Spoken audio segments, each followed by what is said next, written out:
Estou à inteira disposição, Lua Kennedy, da CAR e do Bombig, para responder todas as perguntas que eu souber responder. A que eu não souber, eu devolvo para vocês. Obrigado, presidente. Bom dia, Carla. Bom dia, Kennedy. Bom dia, Bombig. Bom dia, presidente. Obrigada por receber e atender esse pedido de entrevista. Bom dia, Carla.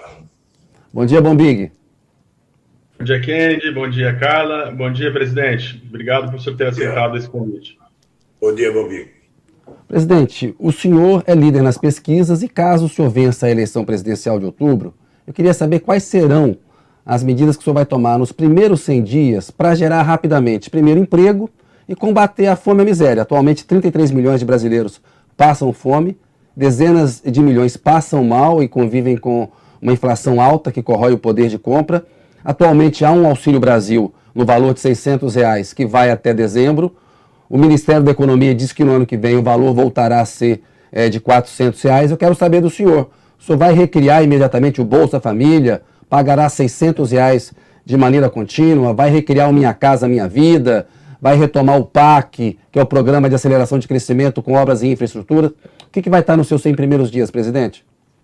E eu sempre esqueço, deixa aí seu like no vídeo, se inscreve no canal, ative o sininho, dá uma moral pra nós, escreve aqui o comentário do que você quer saber, qualquer coisa que você queira saber sobre a Austrália, sobre mim, sobre o tratamento do câncer também aqui na Austrália. O que você quiser deixar, deixa aí, dá uma moral pra nós aí, ajuda o canal a crescer. E muito obrigado pelo que vocês têm feito, rapaziada, tamo junto sempre!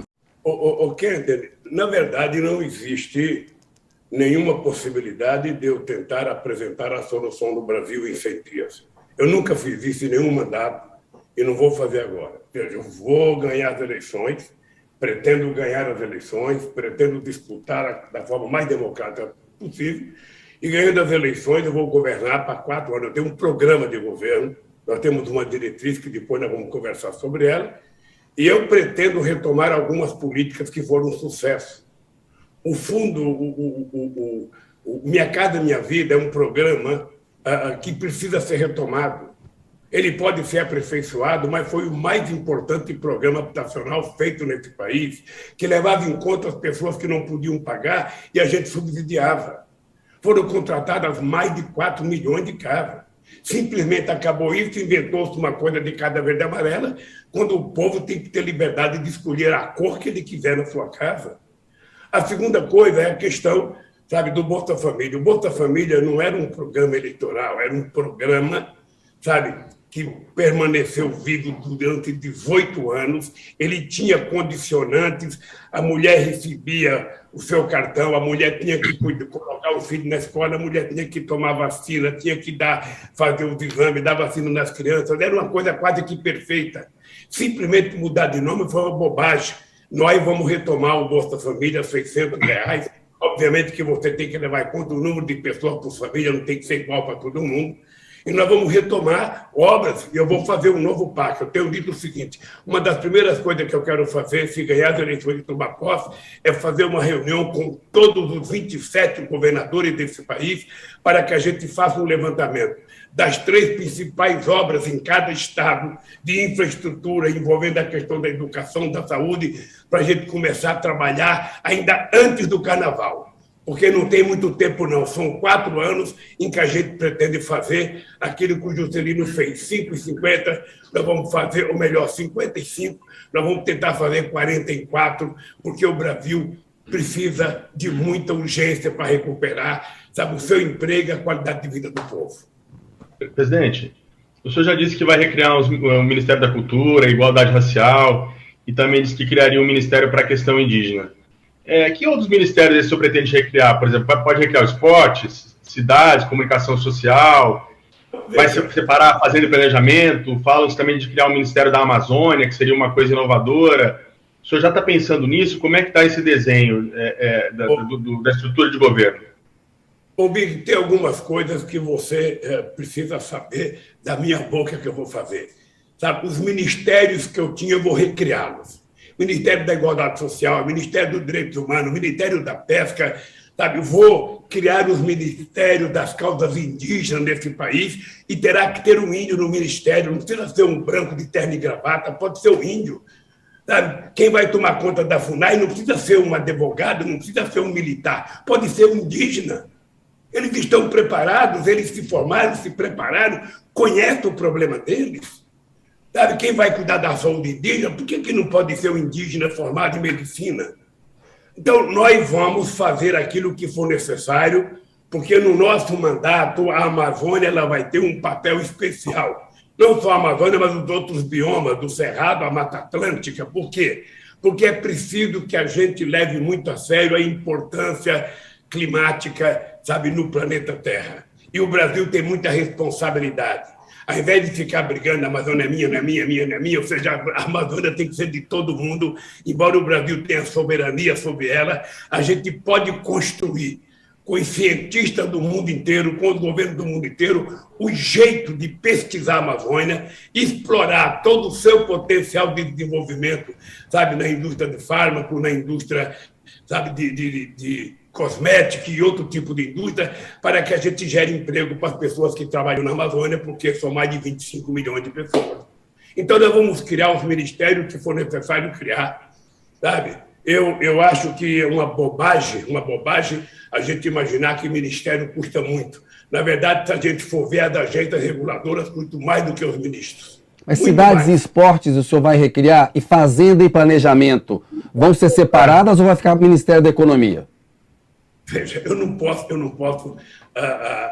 dizer tudo o que vai acontecer, mas obviamente que um país do tamanho do Brasil não pode deixar de ter o Ministério do Planejamento. Esse país tem que ser planejado de curto, de médio e de longo prazo. Esse país tem que ter uma prateleira de projetos feito pelo Ministério do Planejamento. Esse país tem uma costa marítima extraordinária, nós temos que levar muito a sério as nossas empresas de navegação. Nós temos que ter uma indústria naval poderosa nesse país. Então, nós vamos criar aqueles ministérios que for necessário, porque quando você coloca uma coisa importante, sabe, como a cultura, que já foi do Ministério do Esporte, que já foi do Ministério da Educação, que agora é do Ministério não sei das quantas, quando você coloca uma coisa importante, sabe, num lugar secundário, é porque você não está dando importância. Então, a cultura vai ser uma coisa muito importante, e além de criar o Ministério, nós vamos criar comitês estaduais de cultura para ver se a gente consegue nacionalizar a cultura nesse país, para ver se a gente começa a mostrar o que acontece do ponto de vista cultural em Roraima, no Amapá, no Amazonas, no Pará, sabe, no Vale do Jequitinhonha, em Minas Gerais, no interior de São Paulo, no interior do Rio Grande do Sul. É preciso que a gente dê à cultura uma compreensão, inclusive, de uma indústria geradora de milhões de empregos nesse país. É preciso tratar isso com muito carinho, porque a riqueza cultural do Brasil é excepcional. É só andar o Brasil para a gente conhecer o que é a riqueza cultural. Acho que poucos países no mundo têm a riqueza cultural que tem o Brasil. E é preciso fazer com que isso, sabe, aflore e que o povo possa ter conhecimento das coisas boas que o Brasil tem. Chega de coisa ruim na televisão. É preciso colocar coisas boas. Presidente, em relação ao Ministério da Economia, o senhor e o PT evitam falar em nomes ainda, né, futuros nomes, mas o senhor tem na sua cabeça já, em relação ao Ministério da Economia e do Planejamento, que o senhor disse que vai precisar, que tipo de perfil o senhor quer? Um perfil mais técnico ou um perfil mais político, com interlocução com o Congresso? Carla, eu nunca, em nenhuma eleição que eu disputei, eu discuti a questão do Ministério antes. Em 89, por exemplo, você era muito nova, não devia ter acompanhado isso, ou seja, as pessoas queriam que eu anunciasse o Ministério antes. É como imaginar que o Tite vai, sabe, escalar a seleção antes de começar a Copa do Mundo. Não é possível você fazer isso, porque você arruma mais inimigos do que amigos. Sabe, os meus ministros serão as pessoas mais competentes para cada atividade. Obviamente... Eu sei, presidente, mas o perfil, presidente, ninguém está pedindo o nome do ministro da Fazenda, mas eu lembro que em 2002 se falava muito que ia ser o empresário Eugênio Staub, e na hora H o senhor indicou o Antônio Palocci, que tinha trânsito com o Congresso. A Carla está perguntando o perfil. O seu ministro da Fazenda, por exemplo, é mais importante ele ser um economista, um técnico, ou ele ter trânsito político com o Congresso? A gente vê que o Guedes não tem nenhum, por exemplo. É a importância disso. É o perfil, presidente, do ministro da Fazenda, sem o nome. Kennedy, você sabe que a ansiedade e a pressa não ajudam. Eu ia responder essa pergunta que a Carla fez. Então responda. Eu ia responder o perfil das pessoas, porque eu quero sempre a pessoa com um perfil com a cabeça política. Ele pode ser advogado, ele pode ser médico, ele pode ser empresário, ele pode ser catador de material reciclável. O que eu quero é que ele tenha a cabeça política.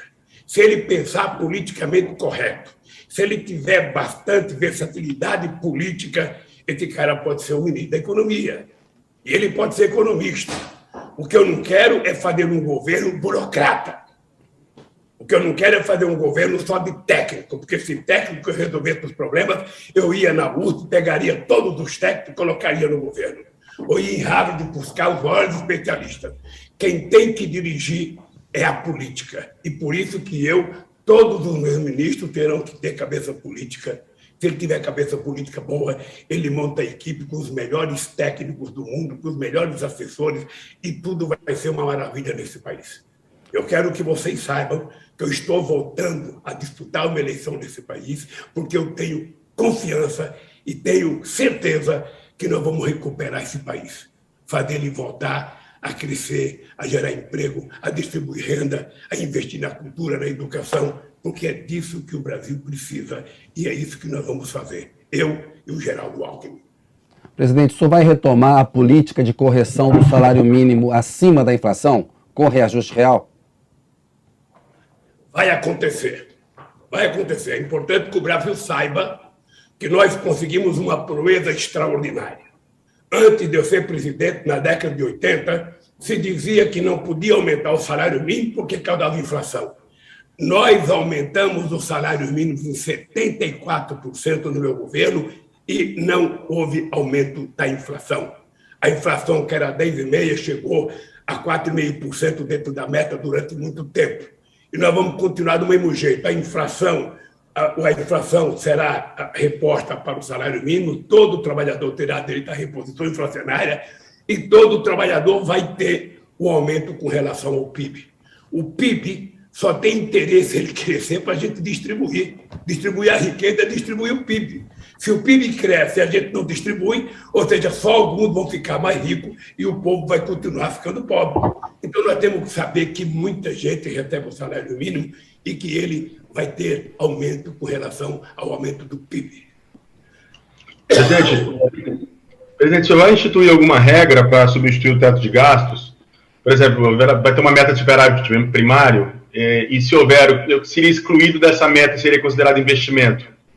Sei lá, saúde, educação, infraestrutura? Como é que o senhor está planejando isso?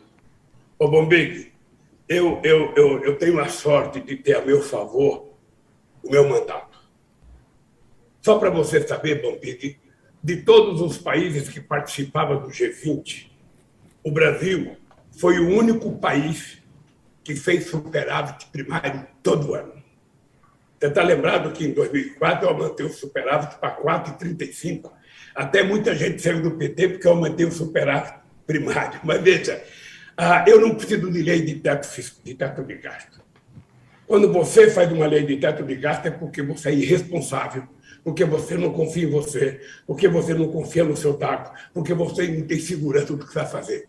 Quem é que obrigou o governo a fazer o teto de gasto? Foi a Faria Lima? Foi o sistema financeiro que queria garantir o seu, sem se importar que o povo tem direito a uma parte?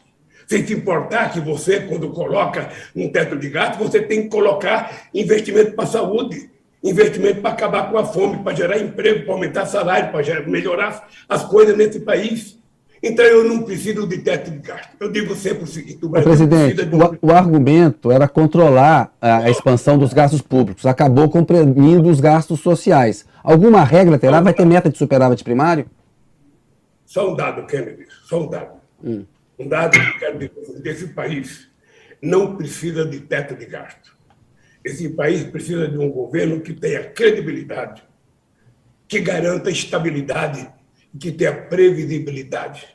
Isso eu e o Alckmin vamos fazer com muita competência. Vamos fazer com muita competência.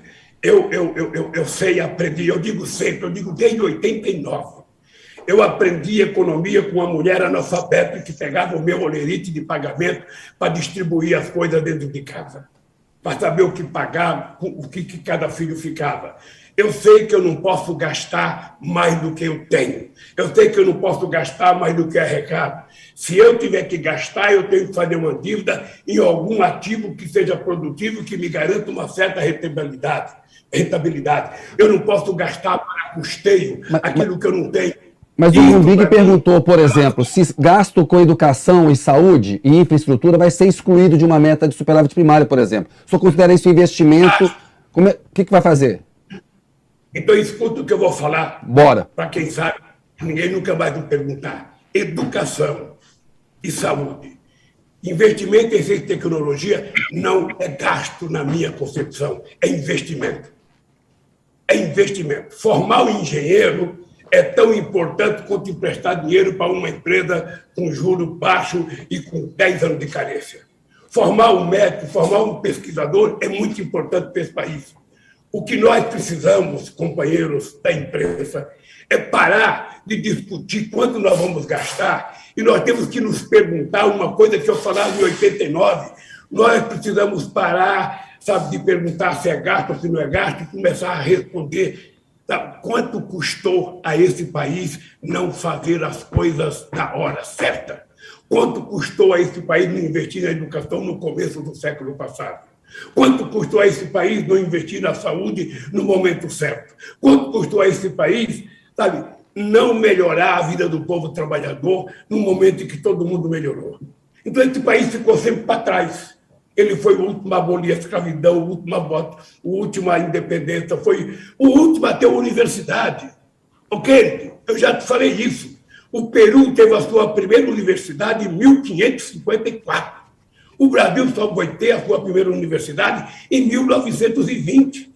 E não é porque estavam preocupados em criar a universidade, era porque o rei da Bélgica vinha visitar o Brasil, e o rei, para visitar o Brasil, tinha que receber um título de doutor honoris causa, e precisava ter universidade.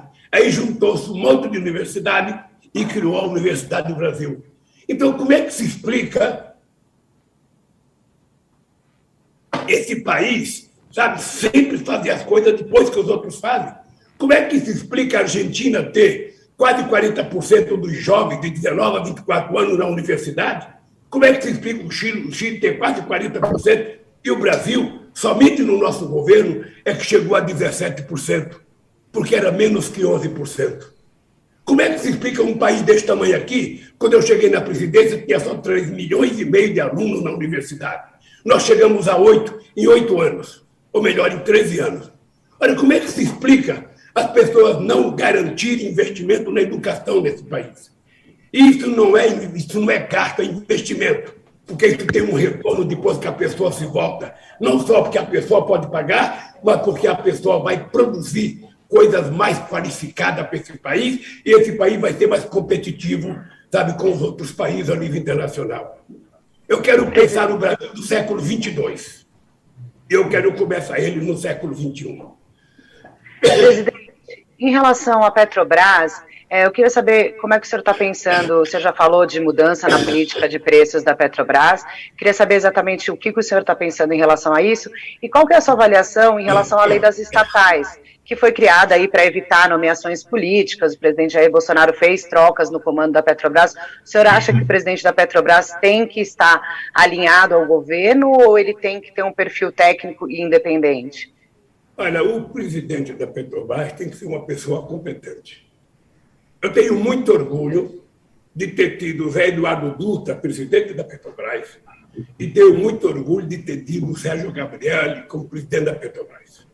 É importante lembrar que o Sérgio Gabrielli, quando era diretor financeiro da Petrobras, ele foi 2 anos seguidos eleito o melhor diretor financeiro de indústrias petroleiras do mundo.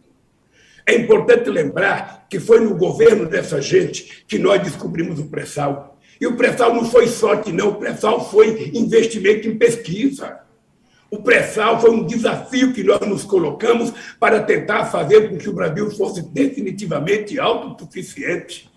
E quando nós encontramos a mais importante jazida de petróleo no século XXI, nós resolvemos destruir a Petrobras. Resolvemos privatizar a BR, privatizar gasoduto, vender refinaria. E hoje, um país que poderia ser a 6ª economia mundial, que hoje é a 13ª, um país que é autossuficiente em petróleo, que poderia estar exportando derivado, não tem capacidade de refinar a quantidade de consumo que nós precisamos. O Brasil hoje só tem capacidade de refinar menos de 80% daquilo que a gente consome. É uma vergonha. É uma vergonha. Esse país precisa ter orgulho de ser grande. Esse país precisa saber que ele não é uma república de banana. Esse é um país que pode ser um país importante no mundo. Ele pode estar no mesmo patamar da China, ele pode estar no mesmo patamar dos Estados Unidos, da Alemanha. Sabe, nós somos grandes. O que nós não podemos é pensar pequeno, tacanha, achar que a gente tem que vender as coisas porque o Estado não tem competência para nada. Mas aí o senhor pretende mudar a política de preço, abandonar essa questão de preços internacionais? Carla, presta atenção. Eu pretendo mudar a política de preço da Petrobras. Eu pretendo fazer com que o preço da Petrobras seja em função dos custos nacionais, do gasto nacionais, porque nós produzimos em real, pagamos a salário em real. Ou seja, essa história de PPI, essa história de internacionalizar o preço, na verdade é para agradar aos acionistas em detrimento de 215 milhões de brasileiros. E a gente pode reduzir o preço, sim. O presidente não teve coragem. Não teve coragem porque depois que eles privatizaram a BR, surgiram 392 empresas importadoras de derivados de petróleo. 392 que estão importando dos Estados Unidos em dólar. Então ele não pode mexer no preço, porque ele está comprometido com a privatização, ele está comprometido com 392 empresas. O seu Guedes vive dizendo que é preciso dar de graça para o Petrobras vender, porque o petróleo não vai fazer mais nada. Enquanto os países ricos estão fazendo estoque de petróleo, porque eles sabem que o petróleo ainda será estratégico por muito tempo. Então é uma pena. Se ganhar as eleições, nós vamos votar, vamos fazer refinaria nesse país. Esse país vai ser autossuficiente. Vamos restabelecer o ROI por 75%, ficar para educação, saúde e ciência e tecnologia. Sabe, vamos fazer a Petrobras ser, se não a primeira, a segunda empresa petroleira, sabe, do mundo. Nós temos condições para isso. Sabe? Então, o dirigente da Petrobras é indicado, sabe, por um conselho que elege. Sabe, vocês falam, às vezes, esquecem que no conselho, quando eu era presidente, estava o Rogério Nelly, estava o Gerdau, estava o Fábio Barbosa representando os bancos. Sabe, tinha gente de toda a sociedade brasileira, que é a representação dos acionistas minoritários. Ora, então, isso nós vamos repor outra vez. A Petrobras vai voltar a ser mais do que uma empresa de petróleo. A Petrobras é uma empresa de energia. A Petrobras, quando nós aprovamos a indústria naval e as plataformas, que a Petrobras tinha que contratar, sabe, 60% de componentes de indústria nacional, é porque a gente queria ter política industrial e desenvolver uma grande indústria nesse país. Lamentavelmente, tudo foi destruído. Pois é, presidente, você vai pegar um país, se eleito, com bastante dificuldade na economia. As reservas cambiais hoje, elas estão aí na faixa de uns 360, 370 bilhões de dólares. Elas são importantes para o país resistir à crise internacional. Há gente no PT que defende usar uma parcela dessas reservas para um programa de infraestrutura, para o PIB voltar a crescer e diluir a dívida pública. Qual que é a sua visão sobre as reservas cambiais? Elas podem ser utilizadas, em parte, para um programa desse tipo, ou só não vai por esse caminho? Kennedy, esse pernambucano que está falando com você foi um cara que tornou obsessão ter reservas internacionais. Eu fui à Índia em 2005 e quando eu cheguei na Índia, a Índia tinha anunciado que ela tinha concluído 100 bilhões de dólares de reservas. E eu fiquei pensando, por que o Brasil não faz reserva? Por que o Brasil não constrói um colchão de segurança para que a gente não fique vulnerável? Então, esses 370 bilhões que tem aí, isso foi obra, sabe, do nosso governo em 2005, 2006, e continuou com a Dilma a partir de 2010. Eu não pretendo mexer nesse dinheiro. Eu já peguei o Brasil pior do que está hoje, ou melhor. Pior não. A inflação estava mais alta do que está hoje. O desemprego estava 12%. O juro estava 24,9% quando eu peguei o Brasil. E o que aconteceu com o Brasil? A dívida que era 60% caiu para 39%. Vocês se lembram disso? O PIB que era 0 cresceu em média 4, 7%. Vocês se lembram disso? Sem precisar mexer nas nossas reservas. Sem precisar mexer. Esse país tem dinheiro e é preciso catucar. Sabe? É preciso a gente furuncar esse dinheiro, porque a gente pode arrumar o dinheiro e fazer com que a gente faça as coisas que o Brasil precisa. E eu, obviamente, que eu não vou dizer o que eu vou fazer, como é que eu vou fazer, mas eu quero, querido, como você é um jornalista competente novo, como o Bombig é muito novo e a Carla, vocês se preparem, porque vocês vão ter surpresa no que nós vamos fazer nesse país para retomar o crescimento, gerar indústrias novas, gerar emprego, gerar aumento de salário, melhorar a educação, melhorar a saúde e vocês voltarem a ter orgulho de ser brasileiro. Quando vocês viajarem, vão poder mostrar o passaporte de vocês com muito orgulho e quem vai pegar o passaporte de vocês vai falar: bem-vindo, brasileiros. Nós vamos recuperar isso. Pode ter certeza que eu tenho na cabeça cada coisa que eu quero fazer e se eu não tivesse certeza do que eu vou fazer, eu não estaria concorrendo à presidência da República. Presidente, ainda nesse bloco econômico, né, como é que o senhor está pensando no papel dos bancos públicos? Pode ser algo mais na linha do que foi no governo Dilma, dos campeões nacionais, ou o senhor pretende voltar ele para o micro, para o médio? Qual a visão do senhor dos bancos públicos? Ô, amigo, você poderia ter, ao invés de perguntar se os bancos iam ser como foi no governo da Dilma, você poderia perguntar se ele seria como foi no meu governo.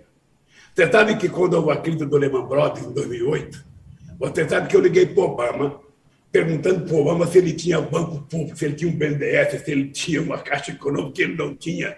E ele dizia: aqui não pode criar isso.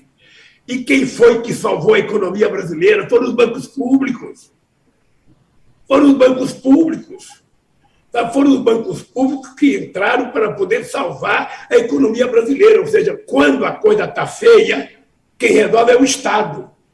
Quando a coisa está boa, todo mundo fala no mercado, mercado, mercado, mercado. Quando quebrou o Lehman Brothers, quem foi que salvou a economia? O Estado. Houve uma intervenção bruta do Estado que gastou trilhões de dólares para recuperar a economia americana e a economia mundial. Olha, aqui no Brasil, se não fosse o BNDES, o Banco do Brasil, a Caixa Econômica, o BNB e o BADA, a gente não teria recuperado. Então, quando os bancos privados não querem emprestar dinheiro, o BNDES está aí para emprestar. Para emprestar e a gente, inclusive, baixar a taxa de juros. Fazer empréstimo de longo prazo. Hoje eu quero mudar o perfil do BNDES. O Bombig, hoje eu quero fazer com que o BNDES seja um emprestador de dinheiro para pequenos e médios empreendedores. Sabe? Não apenas emprestar dinheiro para grandes empresas, mas emprestar para pequenas e médias empresas, para pequenos e médios empreendedores, para que a gente possa dinamizar muito, muito, muito a economia brasileira. Eu, inclusive, estou voltando a governar esse país com uma sede imensa de fomentar a criação de cooperativas. Sabe? Todo tipo de cooperativa que as pessoas quiserem criar, que as pessoas tiverem interesse de criar, vamos facilitar criar, porque a gente não pode ficar dependendo de ninguém na economia. Todo mundo vai ter que se mexer. É por isso, Bombig, é por isso que nós estamos fazendo um programa, olha, diretrizes básicas para um programa de governo, e colocamos na internet. Já tem 15 mil contribuições. Nós agora vamos pegar uma equipe da Fundação Pessoa Abramo, vamos sistematizar isso, e quando eu tomar posse, se preparem, porque eu vou discutir muito com a sociedade brasileira. Eu vou voltar a fazer conferências nacionais para discutir reforma tributária, por exemplo. Vocês entrevistam muita gente, todo mundo fala de reforma tributária, de reforma tributária, de reforma tributária, mas ela não sai. Isso é uma lenda, então, presidente, ninguém faz. Ninguém faz, você tem razão, virou uma lenda. Então, mas deixa eu te contar, Bombig, se você ter lembrado, em 2007 eu dei entrada numa proposta de política tributária que foi aprovada por 27 governadores, foi aprovada pelas centrais sindicais, foi aprovada pelas confederações e foi aprovada pela liderança do Congresso. O Serra era governador de São Paulo. Quando eu dei entrada, o Serra virou contra. Mas ele era favorável à proposta de reforma. Então eu vou repetir outra vez. Eu vou convidar os empresários, vou convidar os trabalhadores, vou convidar, sabe, os políticos, e nós vamos tentar fazer uma proposta de política tributária definitiva neste país, onde o rico paga um pouco mais e o pobre paga um pouco menos. Uma política tributária, sabe, que ela pode ser um IVA, pode ser alguma coisa em que a gente consiga diminuir a quantidade de impostos, que a gente diminua a burocratização, mas que a gente faça com que as pessoas paguem sobre lucros e dividendos. Para que a gente não permita que um cara que compra 1 quilo de feijão pague o mesmo imposto que paga o Roberto Setúbal, ou que paga o Lula, ou que paga você. Sabe, é preciso que a gente faça uma política tributária, sabe, em que o rico paga mais e o pobre paga menos. É isso que Presidente, o governo Bolsonaro agora, o Ministério da Economia reviu aí um pouco das projeções, né, de déficit, está falando até em superávit, antecipando aí alguns dividendos das estatais, de 2023 para 2022. Eu queria saber o que o senhor acha dessa manobra e se o senhor acha que a equipe do Paulo Guedes está fazendo aí uma contabilidade criativa, uma maquiagem nas contas. Eu sinceramente, cara, eu fico vendo o que o Paulo Guedes está fazendo nessa economia e eu fico assustado. Porque as pessoas falam em teto de gasto e ele faz o que ele fez com os precatórios. Ele faz o que ele fez agora, ele criou uma PEC de emergência, criou uma PEC para poder fazer um benefício eleitoreiro de 4 meses. Você não precisa utilizar o povo como massa de manobra, porque o povo está com fome. Pode ser um programa, sabe, feito de forma permanente. Ele fez até dezembro. E agora percebeu a bobagem que fez, já está falando nos comícios. Não, eu vou deixar depois de dezembro, vai ter fixo. Mas a lei que ele fez é só até dezembro. O que nós precisamos, na verdade, cara, é fazer uma grande política de crescimento econômico. Nós temos que fomentar, que incentivar. E aí é que tem o papel do Estado, porque se o Estado não entrar com dinheiro, sabe, sendo indutor do desenvolvimento, ele convence a empresa privada a fazer e ele convence o mercado externo a investir aqui. Quem é que vai investir aqui hoje? Bombig, Carla e Kennedy. Qual é o investidor estrangeiro que com um presidente maluco desse vem fazer investimento aqui? Ora, e vocês sabem da credibilidade que nós conquistamos no nosso governo lá fora. O Alckmin sabe que eu e ele vamos viajar o mundo aí. Nós vamos para a China, para a Rússia que está em guerra, nós não vamos agora não. Nós vamos para a China, nós vamos para os Estados Unidos, para a Alemanha, para a França, para a Itália, vamos para tudo quanto é lugar. Tentar convencer as pessoas de que vale a pena investir nesse país, porque esse país tem mercado, esse país tem 215 milhões de habitantes, esse país tem estabilidade, esse país tem credibilidade, esse país tem previsibilidade. E quando a gente fizer isso, a gente vai conseguir fazer com que as pessoas venham para cá, não para comprar nos nossos ativos já existentes, mas para fazer coisas novas, indústrias novas. É isso que vai acontecer no Brasil e eu quero que você, todo ano, Kennedy, me convoque para uma entrevista pelo UOL. Todo ano. Já está convidado. Cara a cara. Já está convidado, já está convocado para a primeira entrevista quando for eleito presidente da República. Presidente... Está garantido. Então, beleza, com compromisso. Vamos mudar um pouco de assunto, falar um pouco de democracia. A Faculdade de Direito da Universidade de São Paulo, da USP, criou uma carta em defesa da democracia, que é um manifesto para repudiar esses ataques que o Bolsonaro faz à urna eletrônica. O presidente da República mente, dizendo que o sistema eleitoral não é confiável, a gente sabe que ele é confiável. O manifesto tem adesão da direção da Fiesp, do Josué Alencar, filho do Zé Alencar, que foi vice do senhor, Horácio Laffer Piva, falou, está endossando. O grupo de advogados prerrogativas que apoia o senhor e a Faculdade de Direito da USP estão pensando num ato no dia 11 para uma espécie de carta ao povo brasileiro que trate da democracia. Quero saber se o senhor vai lançar algum tipo de carta ao povo brasileiro nesse sentido da questão democrática. O Marcos Nobre, cientista político, deu uma entrevista para a gente aqui no UOL dizendo que o senhor devia ser o líder em defesa de um pacto da democracia, porque o senhor lidera as pesquisas, é o favorito, e que é preciso que a sociedade como um todo diga que não vai aceitar o golpismo. O senhor pretende, presidente, propor algum tipo de pacto, o senhor, ou o senhor acha que isso é algo que tem que ficar aí a cargo da sociedade civil, como o manifesto da USP, do Prerrogativas, dos empresários? Olha, primeiro eu fico feliz da existência de milhares e milhares de brasileiros se propondo a assinar um manifesto a favor da democracia. Eu fiquei muito feliz com essa iniciativa da USP. Eu lembro muito bem do que aconteceu com o Alfredo Silvitelli, sabe, em 1977. Eu assisti à leitura daquela carta e eu acho que esse movimento na USP é extraordinário. Eu acho que se Prerrogativa fizer também é extraordinário. Eu não sei se cabe a mim fazer uma carta, porque aí essa carta, o brasileiro já fica sob suspeição porque eu sou candidato. Tá? Mas deixa eu te dizer uma coisa. Eu estou convencido de que todos os brasileiros, homens e mulheres, precisam brigar muito para que a gente mantenha a consolidação do processo democrático desse país.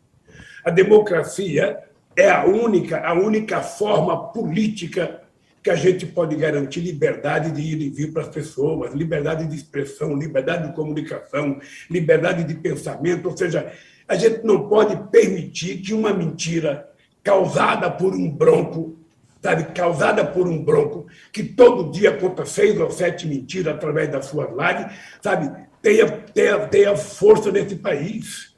Então, eu estou muito feliz, eu estou, obviamente, totalmente de acordo, feliz porque, sabe, os intelectuais e os empresários resolveram se mexer, porque também nos anos 80 foi assim, nos anos 70, e eu acho que a gente vai consolidar a democracia e a gente não pode colocar em suspeição uma coisa que não merece suspeição.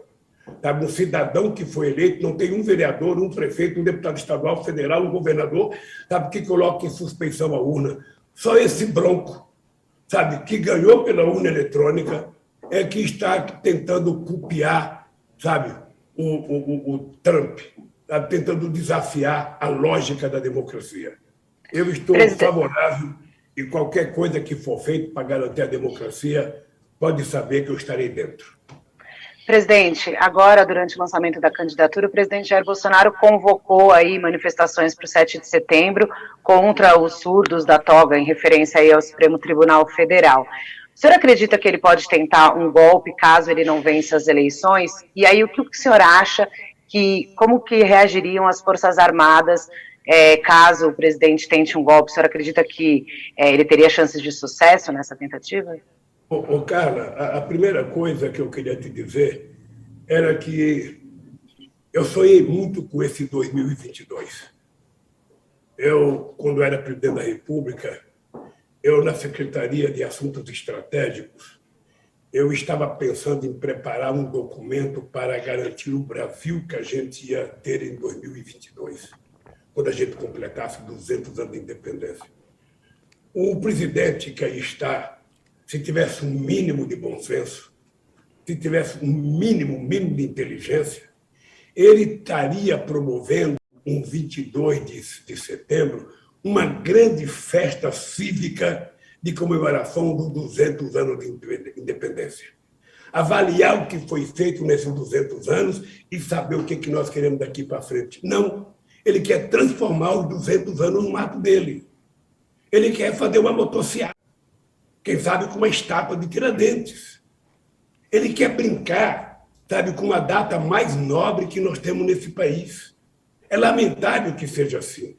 Ele não vai ter sucesso, porque o povo sabe que a independência não é dele, o povo sabe que a independência não é uma coisa dos militares, a independência é uma conquista da sociedade civil brasileira. A independência é uma coisa séria para todo mundo. É uma pena que os militares se apoderaram e a festa é quase toda militar. Mas a independência é uma coisa da sociedade civil. Então, o que eu acho é que ele vai tentar fazer tudo que ele quiser fazer. Eu acho que nós temos que ter em conta que os militares são mais responsáveis do que o Bolsonaro. Eu convivi com os militares e eu posso te dizer que eu não tenho queixa do comportamento das Forças Armadas, nem da Marinha, nem do Exército, nem da Aeronáutica. Ou seja, eu mantive 8 anos de convivência da forma mais digna possível. Eles nunca me criaram um único problema. Eles ajudaram naquilo que era possível ajudar. Quando eu cheguei na presidência em 2003, Carla, o Exército liberava os soldados às 11h30 porque não tinha dinheiro para dar o almoço. Eu não só garanti que ficasse o dia inteiro para dar o almoço, como eu garanti um curso para fazer o soldado cidadão, para ele fazer um curso no Senai, como compramos, inclusive, farda nova e coturno para as Forças Armadas. A aeronáutica não tinha mais nem avião, a aeronáutica estava aos frangalhos. O avião presidencial chamava sucata, sucatão, e os outros eram sucatinha. Não tinha mais avião. Eu peguei 20 e poucos aviões da Rio Sul e dei para a aeronáutica, que não é possível um país que é o maior país da América Latina não ter sequer avião. Eu fui visitar o Barão de Tefé, lá na Antártica, eu fiquei com vergonha do tamanho do nosso navio. Quase que não cabe o pesquisador dentro do laboratório. Eu falei para o almirante, vamos comprar um navio decente. Aí ele comprou. Então, a Força Armada não cria um caso. Eu tenho certeza que essas bobagens que o Bolsonaro fala não tem o apoio dos militares da ativa. Não tem apoio do alto comando. Embora o presidente da República seja o chefe supremo, ele só pode ser considerado chefe supremo quando ele é sério, quando ele fala coisa com coisa, quando ele respeita a sociedade, respeita as instituições, respeita a democracia, respeita as próprias Forças Armadas. De vez em quando ele fala o meu exército, as minhas Forças Armadas. Não é dele coisa nenhuma. Ele é um cidadão que foi expulso. Ele foi expulso, sabe, do exército por má conduta. Então, como é que a gente pode pensar em golpe? Eu não acredito em golpe. Não acredito que as Forças Armadas aceitem isso. Não acredito que a sociedade brasileira permita. Não acredito. Sinceramente, esse cidadão, se ele começar a brincar com a democracia, ele vai pagar um preço muito caro. Até porque esse cidadão anda fazendo um decreto de sigilo de 100 anos. Eu não conheço na história desse país, em nenhum momento, alguém fazer um decreto de 100 anos para proteger seus familiares, para proteger seus ministros. O senhor vai revogar esses sigilos? O senhor vai revogar esse sigilo de 100 anos? É lógico que tem que revogar, Kennedy. Não é possível. Não é possível a gente permitir.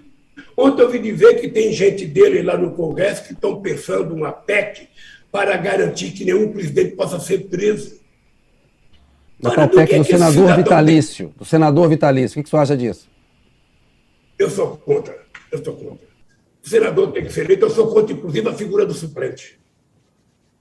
Eu sou contra, inclusive, a figura do suplente. Tem cara que coloca o tio, o sobrinho, o parente, o cunhado. Não é possível. Isso não é sério. O senhor é favorável a... Segundo colocado é o substituto dele. Acabou. Presidente? Eu convoco a nova eleição. É tão simples. Só para encerrar esse pedaço, o senhor é favorável por exemplo, ter um militar na frente do Ministério da Defesa, como tem o Bolsonaro? Ou o senhor acha que tem que ser comandado como um civil, como era no seu governo? Qual a visão que o senhor tem disso em tese e na prática? Como o senhor está vendo a atuação do atual ministro da Defesa? Eu vou te contar uma coisa bem séria. Primeiro, eu sou favorável a um civil como ministro da Defesa. Muito claro. Segundo, eu, quando era presidente, conversei várias vezes com meus comandantes e eles diziam para mim, presidente, não é prudente colocar um militar no Ministério da Defesa, porque não é possível uma força mandar na outra. Se você coloca o Exército, a Marinha e a Aeronáutica, fica chateado. Se coloca a Aeronáutica, o Exército e a Marinha. Se coloca a Marinha, fica a Aeronáutica e o Exército. Sabe? E por isso nós conquistamos a indicação do ministro da Defesa, para colocar gente da sociedade civil. E pode ficar certo que será o ministro da sociedade civil. Não será o militar. Em relação ao Paulo Sérgio, presidente, o que você tem achado da conduta do ministro da Defesa atualmente? Olha, eu não tenho acompanhado. Eu só acho que o Brasil é tão grande e o Brasil pode ser tão importante. Veja, o ministro da Defesa e as nossas Forças Armadas têm 8 milhões e meio de quilômetros quadrados para cuidar. Tem quase 16 mil quilômetros de fronteira seca. Tem mais 8 mil quilômetros de fronteira marítima. Tem, sabe, a floresta amazônica toda, tem 5 biomas para cuidar, tem nossas riquezas de solo e do subsolo para cuidar, tem 12% de água doce do mundo. Essas são riquezas, além da sociedade brasileira, que as Forças Armadas têm que cuidar de forma soberana. E as Forças Armadas têm que estar bem preparadas, bem armadas, bem treinadas, porque ela precisa defender o Brasil contra possíveis inimigos externos. Mas o ministro da Defesa quer cuidar de urna eletrônica. As Forças Armadas têm que se meter no processo eleitoral? Olha, eu vou dizer uma coisa que eu disse para o meu senador Jacques Wagner e para o senador Humberto Costa. Era preciso que eles fizessem um discurso para dizer alto e bom som que as Forças Armadas não tinham que ficar dando palpite sobre urna. Urna é uma questão da sociedade civil, é uma questão do Congresso Nacional, é uma questão dos partidos e uma questão da lei da justiça eleitoral. Ora, gente do céu, não é possível que com a quantidade de responsabilidade que nós temos que ter com o tráfico de armas nas nossas fronteiras, com o tráfico de droga na nossa fronteira, a gente tem o ministro da Defesa preocupado com urna eletrônica, porque o presidente está preocupado. Não, está errado. Está errado. Discutir a urna eletrônica é uma questão da sociedade civil, uma questão dos partidos políticos, uma questão dos políticos e uma questão da justiça eleitoral. É assim que deve ser. E o Ministério da Defesa está preocupado em organizar as nossas tropas para elas bem defenderem o Brasil quando o Brasil precisar. Presidente, é que nesse caso os militares, o Ministério da Defesa argumenta que foram convidados pelo TSE para participar desse processo. O senhor acha que foi um erro do TSE convidar? E aí, emendando nessa questão do Judiciário, tanto da Justiça Eleitoral como do STF, que avaliação o senhor faz aí do STF atualmente? O presidente Bolsonaro antagoniza muito, mas parte da sociedade civil também critica o STF. O senhor acha que o STF está politizado? Como é que o senhor faz essa avaliação da Justiça Eleitoral e do Supremo?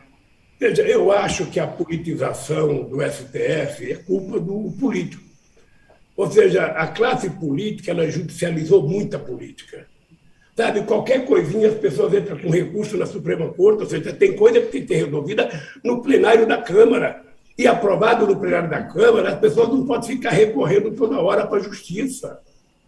Então, eu acho que o Poder Judiciário tem um papel, sobretudo a Suprema Corte, é aquilo que a gente chama de guardiã da Constituição brasileira, o que é um papel nobre e excepcional. Eu acho que nós precisamos botar normalidade. O Poder Executivo governa, o Poder Legislativo legisla e o Poder Judiciário julga. É isso que nós queremos. Acontece que hoje o presidente da República não controla nem o orçamento da União. Quem controla o orçamento é a Câmara dos Deputados. Tem um relator de um orçamento secreto que é a excretência da política brasileira. Eu não deveria estar falando isso, Kennedy, porque o deputado está vendo, o Lula está xingando o orçamento secreto. Isso vai ter que se relacionar com o Centrão, né? Se for eleito, vai ter que se relacionar com o Centrão. O orçamento secreto é a excrescência da política brasileira. Não é sério. Não é sério. Até porque, se você quer fazer uma coisa séria, não tem que ser secreta. Não precisa ser secreta. O relator tem mais poder que o ministro. O relator tem mais poder que o presidente da República. Aonde é que isso aconteceu desde que o Brasil teve a proclamação da República? Em nenhum momento histórico. Acontece agora, porque o presidente não tem nenhuma força sobre o Congresso Nacional. Ele é uma marionete. É isso que é. Então, meu caro, é o seguinte, eu vou governar, eu não considero o Centrão um partido político. Eu estava como deputado constituído quando eu vi o Centrão ser criado. O Centrão foi criado para evitar o avanço da sociedade civil nas conquistas sociais na nossa Constituição. Era o companheiro Mário Covas, que era o cara da sistematização, e a gente estava conseguindo conquistar muitas coisas. E eu lembro do Roberto Cardoso Alves, eu lembro do deputado de Pernambuco, sabe, conversando para criar um Centrão, para evitar que a gente tivesse muitas vitórias. Então, o Centrão se junta em torno de determinados assuntos. Eu, sinceramente, quero conversar com os partidos políticos. Eu, ganhando as eleições, pode ficar certo que eu vou conversar com os partidos políticos e eu quero colocar nas costas deles, na responsabilidade deles também, o Brasil que a gente tem que construir. Ou ele quer governar o Brasil para ajudar esse povo que está dormindo na rua. Esse povo que está sem comer, são 33 milhões. São milhões que estão desempregados. Ou eles querem governar o Brasil para essa gente, ou eles vão dizer que querem governar para eles. Sabe, isso eu vou responsabilizá-los, porque eu quero parceria. Eu quero trabalhar junto. Você sabe que quando eu ganhei as eleições, você falou impacto, Kennedy. Você sabe que a primeira coisa que eu fiz foi criar um Conselho de Desenvolvimento Econômico e Social. com empresários, com banqueiros, com trabalhadores, com índios, com bispos, com pastores, ou seja, todo mundo participou. Eram 90 pessoas que participaram. Isso vai ser recriado. Isso vai ser recriado. As conferências nacionais para definir políticas públicas vão ser recriadas, porque esse país não é meu. Esse país é o país do povo brasileiro. Eu sou apenas o síndico se ganhar as eleições. Então, eu quero é que o povo diga o que a gente tem que fazer, não eu dizer para o povo o que eu vou fazer. Eu não quero ser o dono da verdade. Eu quero ser, sabe, o maestro de uma orquestra que tem prefeito, que tem governadores, que tem sindicatos, que tem empresários, que tem gente contra, gente a favor, e eu preciso, como maestro, sabe, tratar de harmonizar essa orquestra de 215 milhões e de mega interesses para que a gente possa fazer esse país ir para frente. E, presidente, nessa orquestra do senhor aí, qual que é o papel do Arthur Lira, teria, se ele for presidente da Câmara? O senhor colocaria em que lugar dessa orquestra? Como é que o senhor vê a atuação dele agora na presidência? E a gente já sabe que tem uma articulação, ele está se movimentando para permanecer. Como é que o senhor enxerga a figura dele nesse processo? Ô, Big, tem um político que esses dias me colocou a seguinte tese, que eu precisava tomar cuidado, porque essa coisa continuar do jeito que está, eu estou em disputa, Bolsonaro está em disputa, todo mundo está em disputa. A única coisa que está certa é o Lira, presidente da Câmara, se for mantido. E não vai ser isso, sabe por quê? Porque primeiro eu vou trabalhar, durante a campanha eu vou pedir voto para uma bancada dos partidos que estão me apoiando. Tá? Eu vou criar a bancada do time do Lula, a bancada do time da democracia, tá? Para que a gente eleja. E depois do presidente da Câmara, não é uma coisa do presidente da República. Eu aprendi que se o presidente tiver cuidado, ele não se mete na escolha de presidente da Câmara dentro do Senado. O presidente cuida dos seus afazeres. Eu sei até do que o senhor está falando, a gente viu esse filme no governo da Dilma. Mas deixa eu te contar uma coisa, eu vou pegar o meu governo para não citar o da Dilma. No meu governo, o Genuíno lançou o Luiz Eduardo Grijaldi, presidente da Câmara. Eu chamei o Genuíno e falei, Genuíno, o Grijaldi não passa, porque o Grijaldi é advogado do sem terra. O advogado não, ele não passa. E aí o Vigílio Guimarães, que era do PT, também resolveu, sabe, concorrer, achando que ia ganhar. E quem ganhou? O Severino. No segundo turno, o Grijaldi teve menos votos do que o primeiro. Porque era previsível que a bancada ruralista não iria votar no Grijaldi. Então eu estava no Suriname, quando o Grijaldi teve 200 e poucos votos no primeiro turno, eu fui dormir achando que o Grijaldi era presidente da Câmara. Acordei de um papel na minha porta o seguinte, o presidente da Câmara é o Severino, é um deputado de Pernambuco. Eu nem conhecia bem o Severino. O que eu fiz? Eu peguei o telefone, eram 9 horas da manhã, liguei para o Severino, falei, bom dia, presidente, aqui quem está falando é o presidente Lula, eu quero lhe comunicar que a primeira coisa que eu quero fazer quando chegar em Brasília é tomar um café com o senhor. Pronto, virei amigo do Severino, virei amigo. Deixa eu te contar uma coisa, Bobig, não é o presidente da Câmara que precisa do presidente da República. É o presidente da República que precisa do presidente da Câmara. Então, a gente tem que entender essas coisas para a gente não achar que a gente pode se meter. A gente pode, não, é prudente. Eu vou repetir outra vez, Bobig, é prudente o presidente da República não se meter a escolher presidente, porque se ele perde, ele está lascado.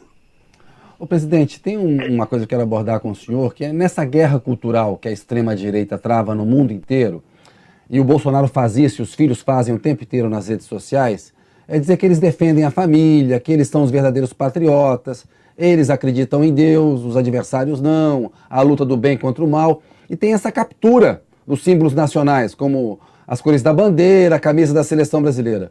Como é que o senhor pretende travar essa guerra cultural na campanha agora? Vai ter aí um horário eleitoral e um momento, a reta final da eleição, e se eleito no governo, fazer essa guerra cultural, porque haverá uma oposição, como a gente vê nos Estados Unidos, o Trump saiu do poder, mas o trumpismo continua. Como é que você vai evitar esse sequestro dos símbolos nacionais?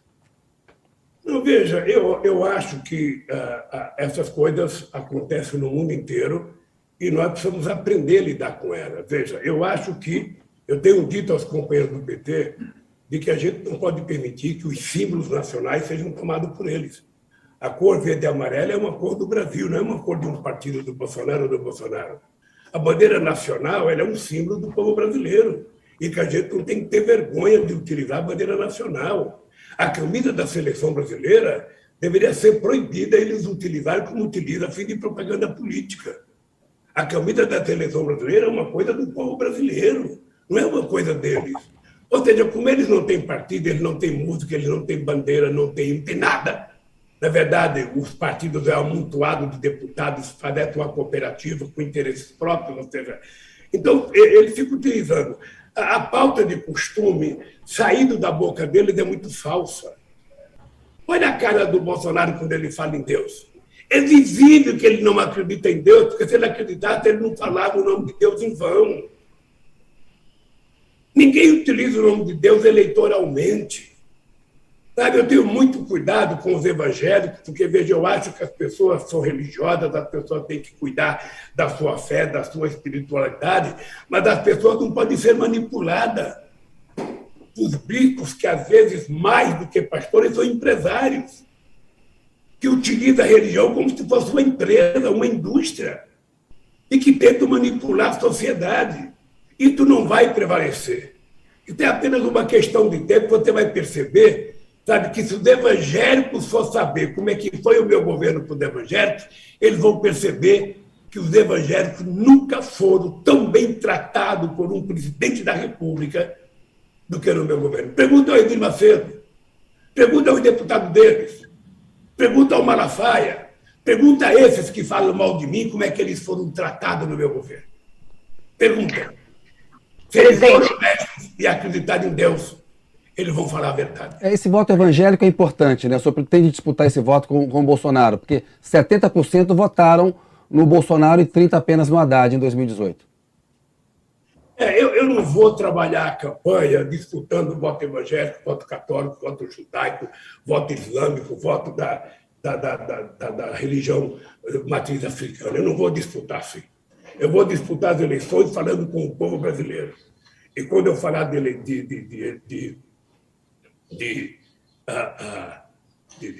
fé, quando eu falar, sabe, de religião, eu quero falar para todo mundo. Eu quero tratar todo mundo como cidadãos brasileiros, homens e mulheres eleitores. É assim que eu vou me dirigir. Não tem voto evangélico, voto católico, voto islâmico, não. É voto do povo brasileiro. E eu tenho que ter uma mensagem para todos eles, sabe, como brasileiros e brasileiras que querem o bem desse país. Não dá para eles acreditarem em mentira. Não dá para voltar a acreditar em mentira. Essa bobagem de falar, o Lula vai fazer isso, o Lula vai fazer aquilo. Eu já governei esse país 8 anos. Eles sabem. Presidente.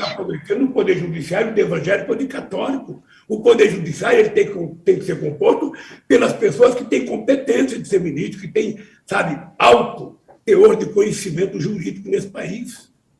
É assim que tem que ser o mundo. E é assim que eu vou trabalhar. Se alguém pensa que eu vou tentar fazer isso para agradar, não vou fazer. Eu vou tratar a religião como uma coisa muito séria.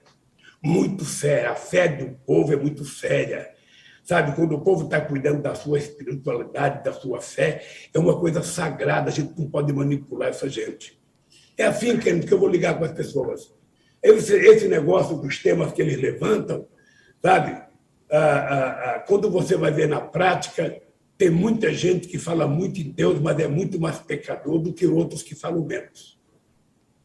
Presidente, um outro tema que tem sido colocado aí pelo presidente Bolsonaro é em relação aos debates, né?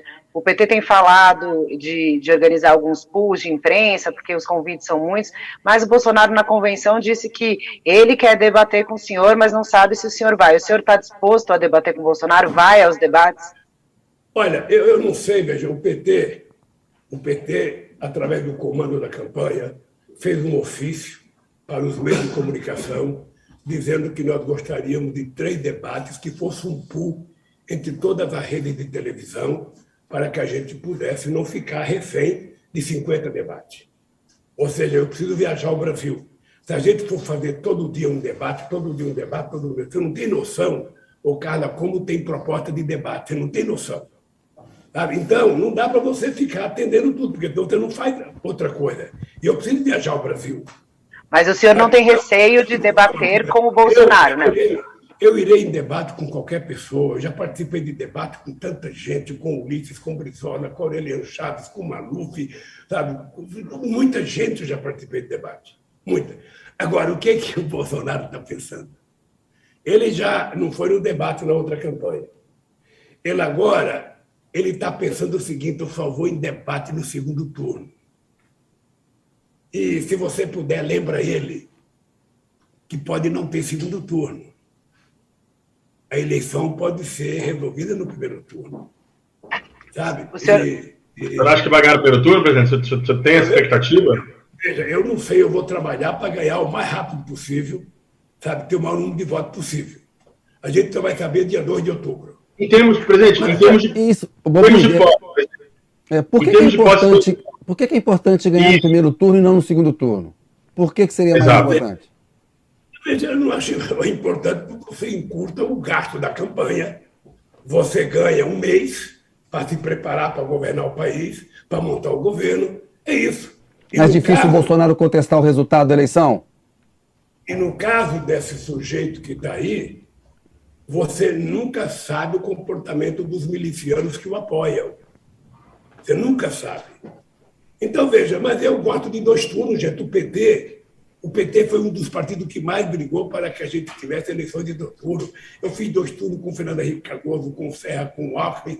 Sabe, eu adoro o debate. Eu gosto de debate, é uma coisa instigante. Da mesma forma que um jogador gosta de entrar na final para disputar uma Copa do Mundo, eu gosto do debate, seja no primeiro ou no segundo turno. Mas o que eu quero é dar uma certa moralizada na quantidade de debate, porque eu não sou um político de gabinete que espera apenas um debate para aparecer. Eu tenho que viajar muito, muito, muito. Eu quero viajar os 27 estados da federação. Eu quero abraçar as pessoas, eu quero cumprimentar as pessoas, eu quero sentir as pessoas. Mas eu vou para o debate. O senhor falou... A hora que a gente receber as respostas do pedido que nós fizemos, eu estarei disposto a fazer os debates. O senhor falou aí dessa questão da expectativa do primeiro turno. Qual que é a sua expectativa em relação ao chamado voto útil, né? Por exemplo, a Anitta, que declarou que vota no senhor sem nunca ter sido petista, ou alguns eleitores do Ciro Gomes que poderiam eventualmente votar no senhor. Como é que o senhor acha que o senhor vai trabalhar nesse chamado voto útil? O senhor está contando com ele? Não, eu não vou trabalhar a ideia do voto útil, porque eu já fui vítima disso muitas vezes, viu, cara? Eu já fui muitas vezes vítima do voto útil. Eu levanto todo dia, cara, imaginando que no dia 2 de outubro a maioria do povo brasileiro vai votar na democracia. E para votar na democracia vai votar na chapa Lula e Alckmin. É isso. Eu sonho que você vai votar em nós, eu sonho que o Balbico vai votar, eu sonho que o Kennedy vai votar, eu sonho que o diretor da UOL vai votar, eu sonho que o diretor da Folha vai votar, eu sonho. O meu trabalho é esse, é acreditar que eu vou convencer todo mundo. E todo político faz isso. Ora, se isso der certo, será ótimo. Se não der certo, vamos nos preparar para os 2 turnos. Vamos nos preparar. A gente não ganha o campeonato antes dele terminar. O que eu tenho certeza é que seja num ou em 2, nós vamos ganhar essas eleições, porque o povo quer democracia. O presidente, a gente teve um caso... O povo quer comer, o povo trabalha. Além da democracia, o povo quer comer, o povo quer trabalhar, o povo quer receber salário. E eu digo sempre, o povo quer o seu churrasquinho, uma picanhazinha feita na hora, toda a cervejinha gelada. Estou vendo até sair agora. Só porque eu falei na picanha gelada, picanha feita na hora. A cara também parece que gosta da picanha. Estou vendo o sorriso dela. Ela pensou, é comigo mesmo, vai ser no próximo sábado. O presidente, mudando um pouco de assunto aqui, uma coisa importante, a gente teve um caso de violência política clara na campanha, que foi o assassinato lá do Marcelo Arruda pelo Jorge Guaranho, né? Um petista foi morto por um apoiador do Bolsonaro. Qual é a sua preocupação com a repetição desses casos? A gente tem o 7 de setembro, o Bolsonaro convocando as pessoas aí para a rua. Você acha que o Bolsonaro é responsável por essa morte devido ao discurso de ódio dele? E eu pergunto claramente para o senhor teme um atentado? Kennedy, Eu já participei de muitas campanhas. Eu, desde 1980, que eu participo, 78, na verdade. A primeira vez que eu fui num palanque, eu fui para apoiar Fernando Henrique Cardoso, candidato ao Senado, em 78. De lá para cá, eu participo de todas as campanhas. Eu nunca vi a ignorância e a violência do que eu estou vendo hoje nesse país. Nunca vi. A gente fazia um comício, depois eu terminava o comício, você era num restaurante, encontrava gente de outro partido político, você se cumprimentava, ia para uma mesa, tomava sua cerveja, jantava e não tinha problema. Hoje as pessoas não conseguem fazer isso, porque existe uma frente bolsonarista que é a frente do ódio, a frente da violência, a frente que quer atirar, a frente que quer matar. Então, eu acho que o Bolsonaro tem responsabilidade na morte do Marcelo. Se ele não tivesse, ele não mandava chamar o irmão do Marcelo, não estava preocupado em atender a família e tentar falar. Ele tem responsabilidade, porque é ele que está instigando no discurso dele, na live dele, no chiqueirinho que ele fala lá todo dia. Ele está instigando a sociedade a isso. O Trump terminava um discurso nos Estados Unidos e falava, olha, se alguém provocar vocês, batam nele, que depois eu garanto advogado. O Bolsonaro faz o mesmo. Ele ofende as pessoas, ele agride as pessoas. Então, eu não estava habituado a isso. Eu estava habituado a polarizar com o PSDB, a polarizar com o PMDB, a polarizar de forma civilizada. Ele não tem polarização. Ele é o ódio, sabe, contra o bom senso. Um cidadão que é presidente da República, que ficou receitando remédio que não servia para nada, para combater o Covid, um cidadão que não derramou uma lágrima e que não foi visitar uma criança órfã que os pais morreram pelo Covid, esse cidadão pode fazer mais do que fez com o Marcelo. Você sabe que no PT já sofreu 3 provocações. Nós temos a bala, o tiro que deram no ônibus na caravana no Paraná, que nunca foi investigado. Nós temos agora várias tentativas deles e nós estamos preparados. Presidente. Nós estamos preparados. Presidente. Obviamente, Presidente. eu vou com mais cuidado. O senhor teme atentado? O senhor teme um atentado? O senhor teme ser vítima de um atentado? Vou falar uma coisa para você. Eu acho que eu não temo. Eu tenho tanta fé em Deus, Kennedy.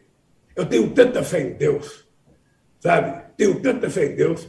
E eu tenho certeza que Dona Lindu está lá em cima, tomando conta do caçulinha dela, sabe? E eu acho que isso não vai acontecer. Tenho certeza disso. Agora, você precisava perguntar para ele se ele vai fazer. Porque a turma dele a gente não pode acreditar, sabe? Ele tem uma turma violenta, sabe? A turma do mal, a turma que quebra a placa da Marielle, a turma que matou a Marielle, sabe? E o Marcelo foi vítima disso, foi vítima do ódio. Um cidadão sai de um outro lugar e vai no lugar para matar o outro. Que história que é essa? Sabe? Agora é o seguinte, Kennedy, o que ele está preocupado, o que ele está com medo realmente, é porque ele sabe que o povo vai derrotar.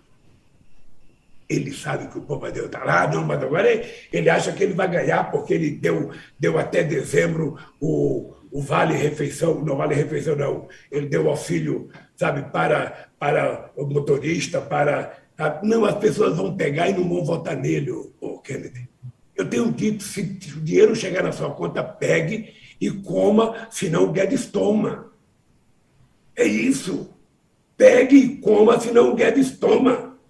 E depois dê uma banana ao invés do voto. É isso que vai acontecer no Brasil. Presidente, na semana passada a gente entrevistou aqui o ex-presidente Michel Temer e ele falou que era muito difícil apoiar o senhor, afirmou que o PT chama ele de golpista, mas ele até fez aí uma sinalização para a ex-presidente Dilma dizendo que ela era honestíssima. 2 perguntas. O senhor quer o apoio do ex-presidente Michel Temer? E daí também a presidente Dilma respondeu ao presidente Michel Temer dizendo que ela não queria desculpas porque ele será para sempre um traidor. Como é que o senhor avaliou essa afirmação do Temer e essa resposta da Dilma? Deixa eu lhe falar uma coisa. O Temer sempre teve dificuldade de votar no PT. Eu em 2005, 2006, 2002, a gente discutia esse projeto da aliança. Ele nunca discutiu. Sabe, eu acho que o Temer não vai votar em nós mesmos. tenho certeza disso. E eu acho que a Dilma respondeu uma carta porque a Dilma sentiu na carne o que foi feito com ela.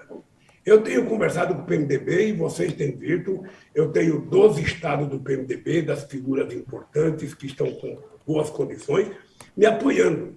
Eu gostaria que o PMDB viesse me apoiar como um todo, mas eu respeito o PMDB, tem candidata. Eu jamais pedirei para uma pessoa não ser candidata, jamais eu pediria para alguém retirar a candidatura. Porque se eu não fosse teimoso, eu não teria chegado onde eu cheguei. Então, o Temer vota o que ele quiser. Não tem problema. Ele já tem mais de 75 anos, ele tem direito de escolher o seu candidato a presidente. Sabe? Quem erra sempre pode continuar errando. Não tem problema. O presidente, o senhor ficou 580 dias preso em Curitiba, naqueles processos que começaram na Lava Jato. O senhor foi retirado da disputa presidencial de 2018, quando era líder na pesquisa. O STF considerou o Moro suspeito, parcial, né? Não lhe ofereceu um julgamento justo. E também incompetente, ou seja, não podia ter julgado o caso do senhor.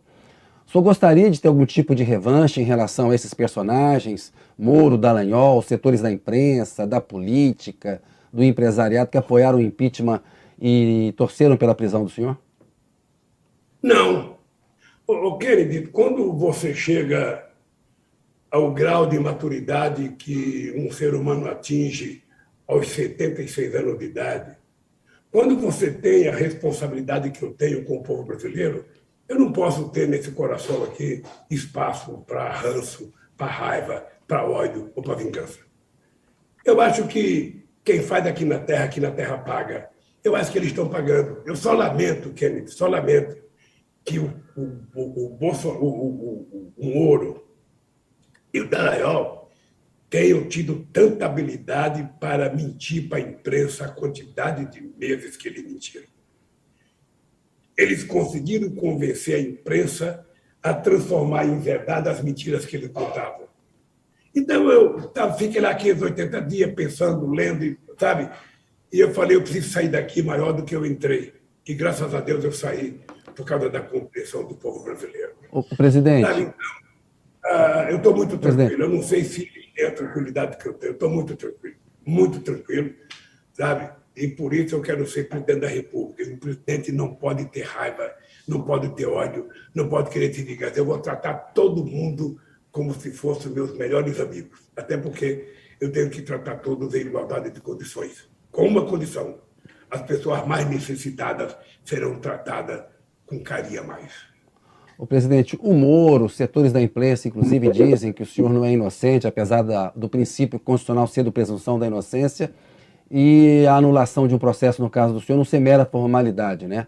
Porque é uma suspeição. A gente sabe disso, mas a crítica que se faz é de que tem uma reação do senhor e do sistema político contra o combate à corrupção no Brasil.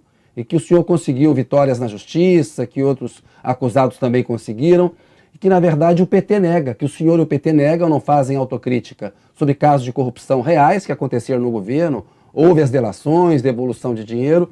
Eu queria saber como que o senhor responde a esse tipo de crítica e que medidas o senhor pretende tomar no caso do combate à corrupção para que não se repitam casos de corrupção no seu governo. Olha, deixa eu lhe falar uma coisa com muita sinceridade. Eu vou falar olhando nos teus olhos, nos olhos da Carla e nos olhos do Boguini. Eu duvido que na história desse país, na história passada e na contemporânea, tenha um governo que tenha tratado de combater a corrupção mais do que o PT. E eu tenho dito que a corrupção ela só aparece quando tem liberdade. Ela só aparece quando tem possibilidade de investigação. O PT criou o portal da transparência. As pessoas podem acompanhar as coisas da administração em tempo real. O PT criou a lei de acesso à informação, em que cada um de vocês poderia saber a qualidade do papel higiênico que o presidente utilizava. O PT nunca fechou a porta para investigação. Nós fizemos a lei, nós que criamos a delação. Sabe, porque para nós é o seguinte, só tem um jeito do cidadão não ser investigado, é ele não cometer erro. Agora, o que foi grave nisso? O que foi grave é que o seu Dallagnol montou uma quadrilha, manchando o nome do Ministério Público, que é uma instituição muito séria. E, por ser sério, ele tem que ter mais responsabilidade, Kennedy. O seu Moro deve ter algum momento que ele se olhava no espelho e se achava um deus. E a imprensa fomentava, a imprensa divulgava. Hoje, então, eu tive 13 horas de Jornal Nacional contra mim. Eu tive 59 páginas, capa de revista contra mim.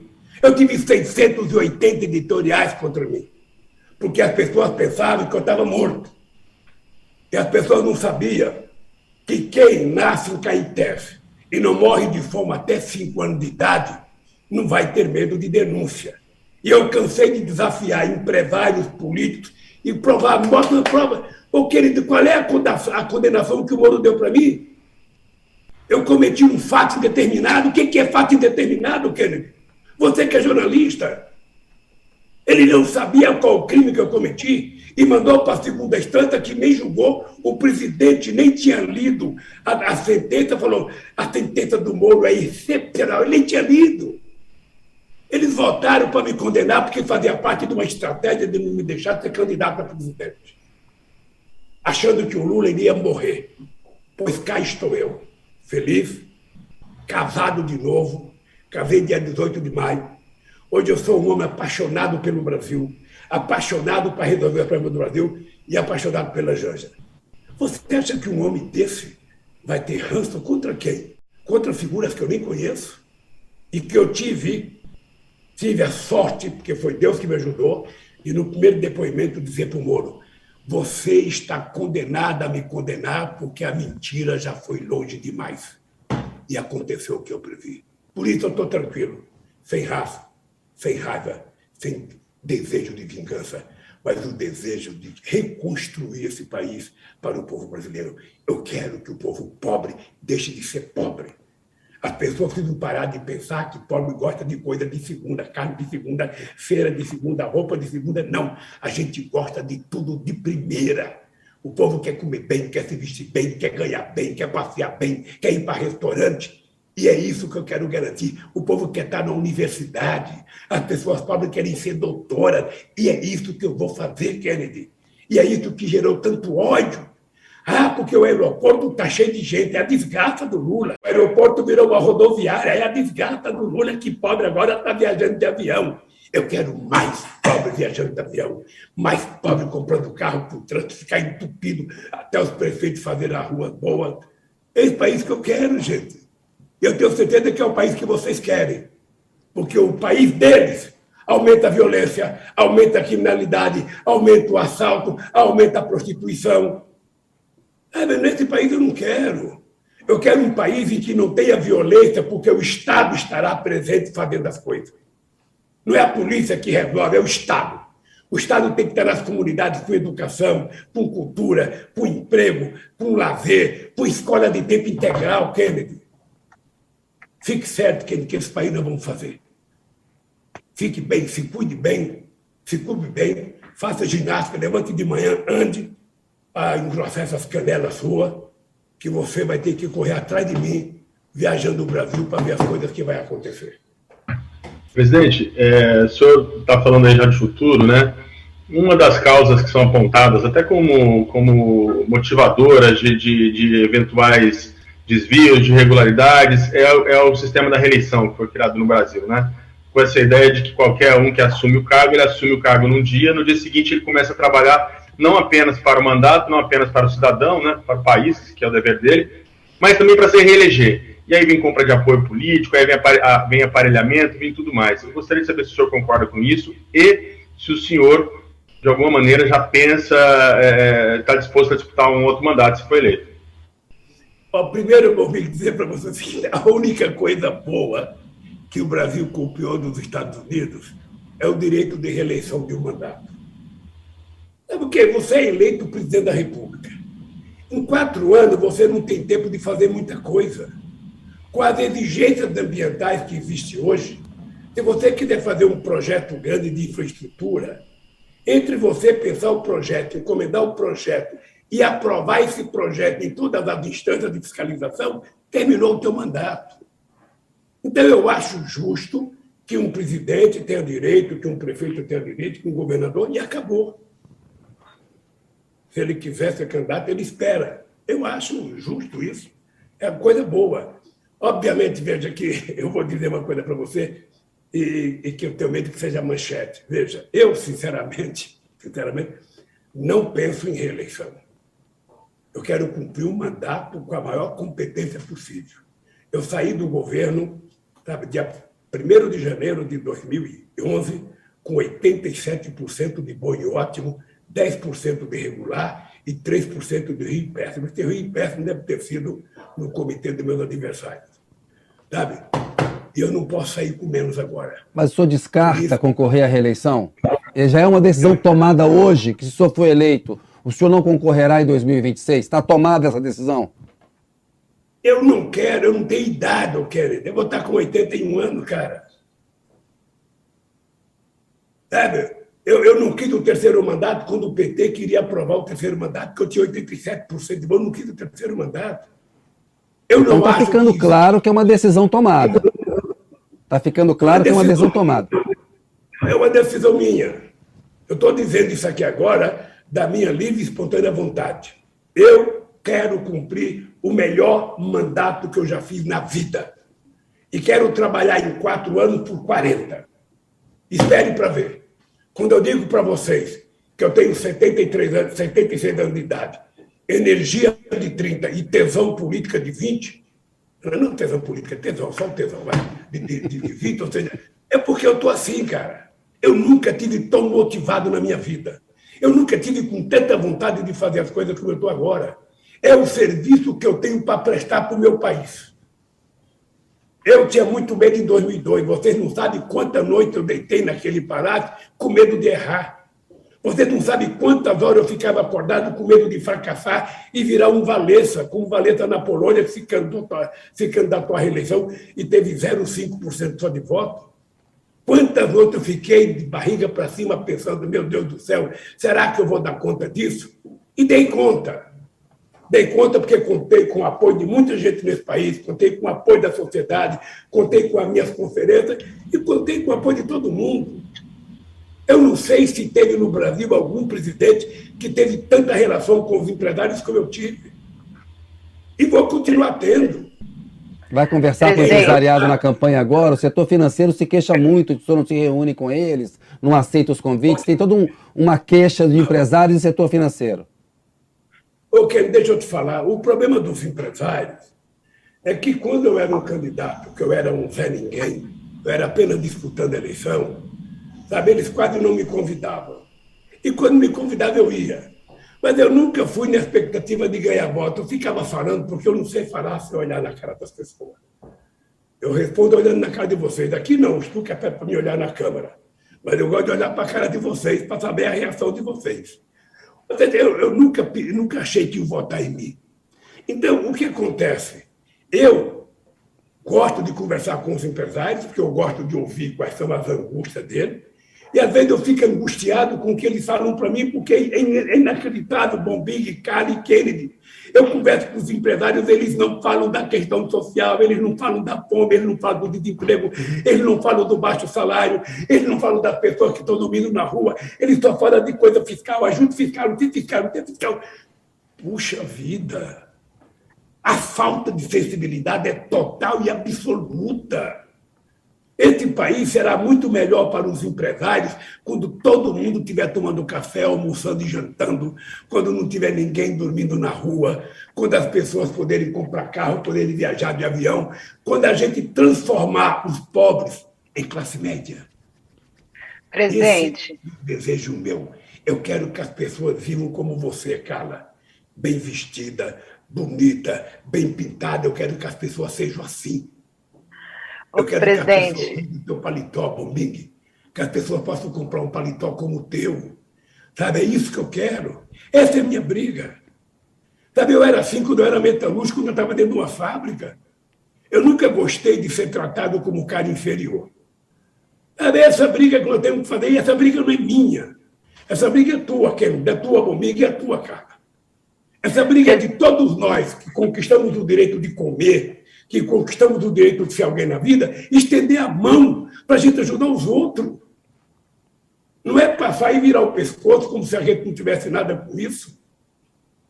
Então, presidente, o senhor está falando da sua disposição e paixão. Eu queria saber o papel da Janja no eventual governo do senhor. Ela vai ter um papel importante? O que o senhor, ela está planejando e o que o senhor está planejando para ela? Ô, Carla, se você fosse candidata a presidente e ganhasse, qual seria o papel do teu marido? Ah, não sei, presidente. Não, veja, porque é o seguinte, a Janja é minha companheira, sabe? E eu, obviamente, acho que eu estarei muito melhor se ela me ajudar. Sabe? Eu não acho que a mulher do presidente tenha que ter um ministério, tenha que ter... Sabe? A mulher do presidente tem que ser mulher do presidente, tem que ajudar ele, tem que discutir com ele, sabe? Tem que aconselhar ele, tem que ser contra a coisa que ele quer fazer, brigar com ele.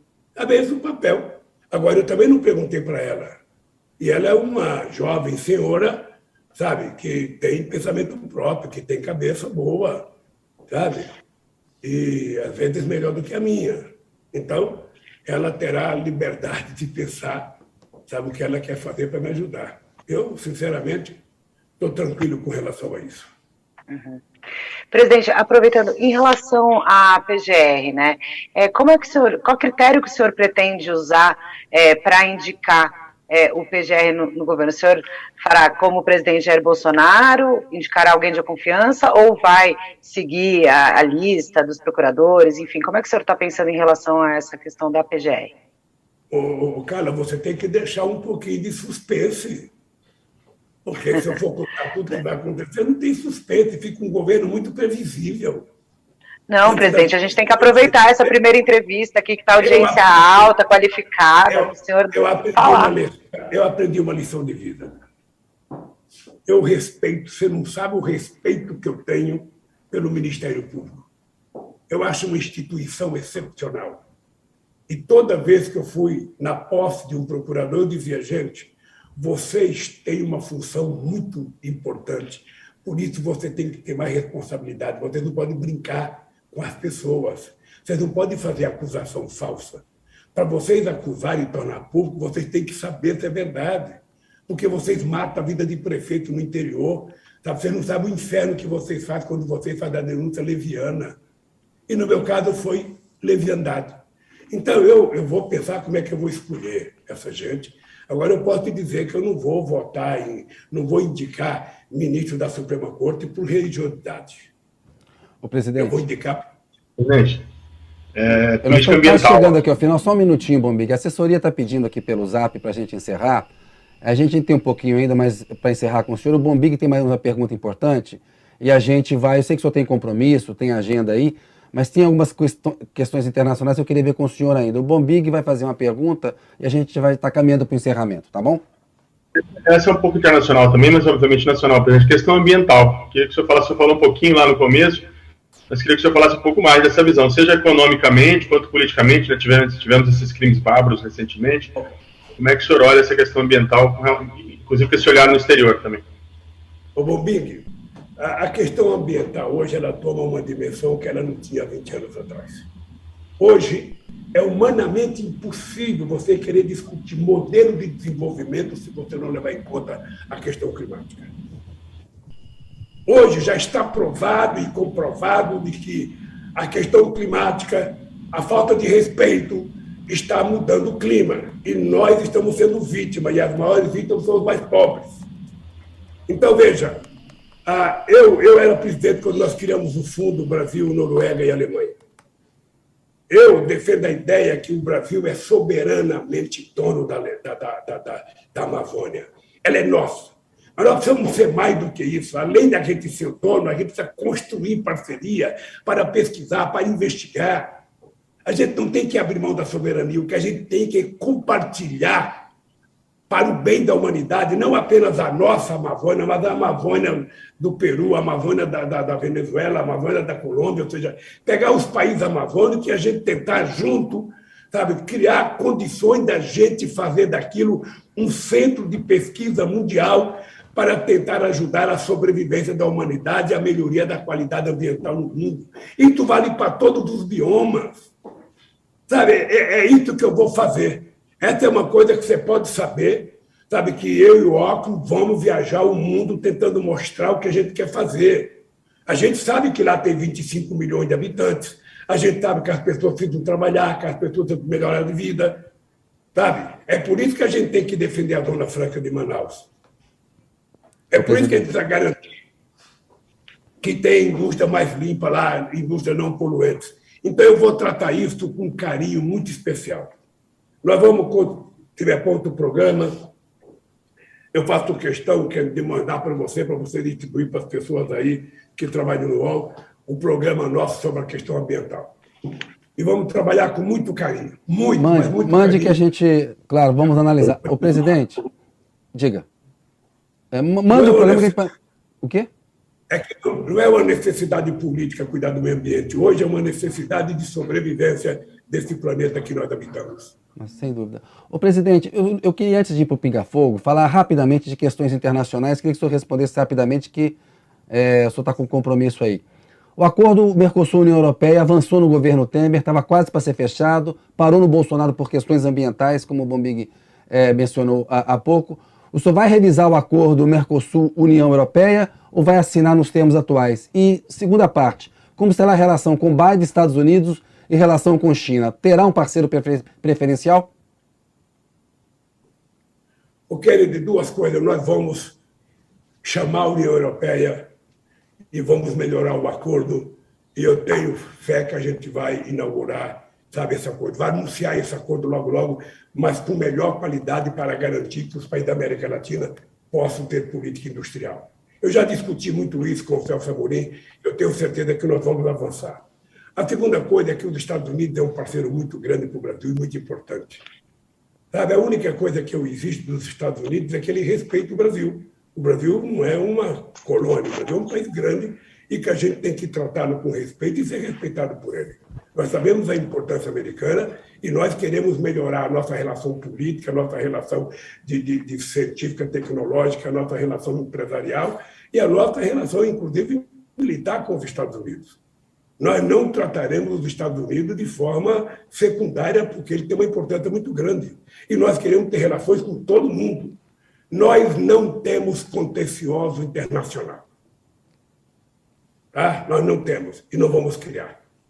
Por isso, a nossa política internacional será ativa e altiva, como muito bem diz o nosso querido companheiro Celso Amorim. Ô, presidente, chegamos aqui no final, tem um pinga-fogo. Eu pediria que o senhor respondesse rapidamente, 1, 2 palavras, por gentileza, tá bom? Vamos lá. Lava Jato. Foi um erro histórico.